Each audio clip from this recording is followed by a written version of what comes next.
Real talk, isa sa pinaka-hype na experience sa Hoi An ay yung coconut basketball. Papunta kami doon sa coconut boat, kung tawagin nila. Boat. Pero syempre, di porke tourist ka, tourist price agad. How much? One Per boat. person? One person na 250. One person, 250. Mura ba yun? 250. Nung nakita niya yung rate sa Klook, nag-agree na rin siya sa 900 VND. Originally, ang coconut basket boat ay traditional fishing boat ng local Vietnamese fisherman sa Camtan Coconut Village. Ginagamit talaga siya noon pang huli ng crabs at pang navigate sa coconut forest. Naging famous na siya as fun tourist activity. Yung iikot ka sa basket boat, may pa-spin, may pa-show, pa-karaoke sa gitna ng ilog. Ang babayaran mo pala dito usually is yung entrance ticket lang at yung boat ride. Dito kami sa coconut basket, coconut boat. Galing na experience nito. Ang cute.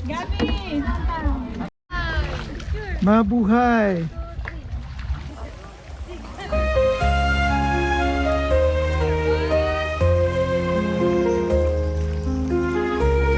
Supply si Kuya.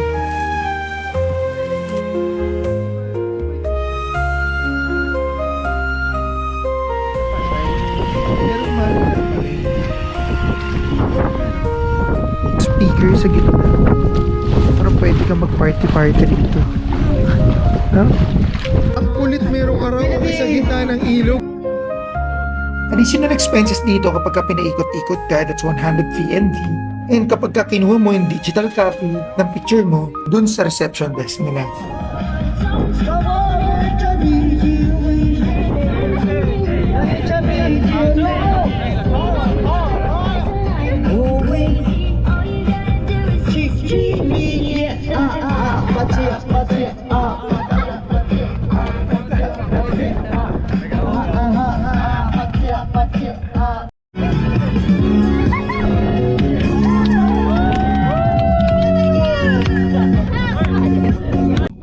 Ganda dito sa Vietnam, nasa gitna kami ng river, pero may 5G signal pa rin, no?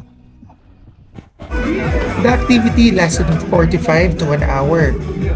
Mas ma-appreciate ng bankero kung bigyan nyo sila ng tip dahil medyo mahirap yung ginagawa nila. Sila yung sagwan ng sagwan for the whole duration ng tour nyo.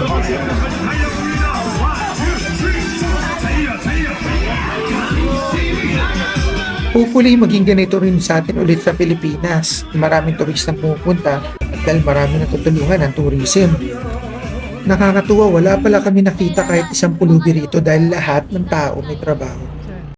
Mag-follow ka pala and watch more of my Vietnam travel kung paano makatipid. Marami ako mga episodes na i-upload dito.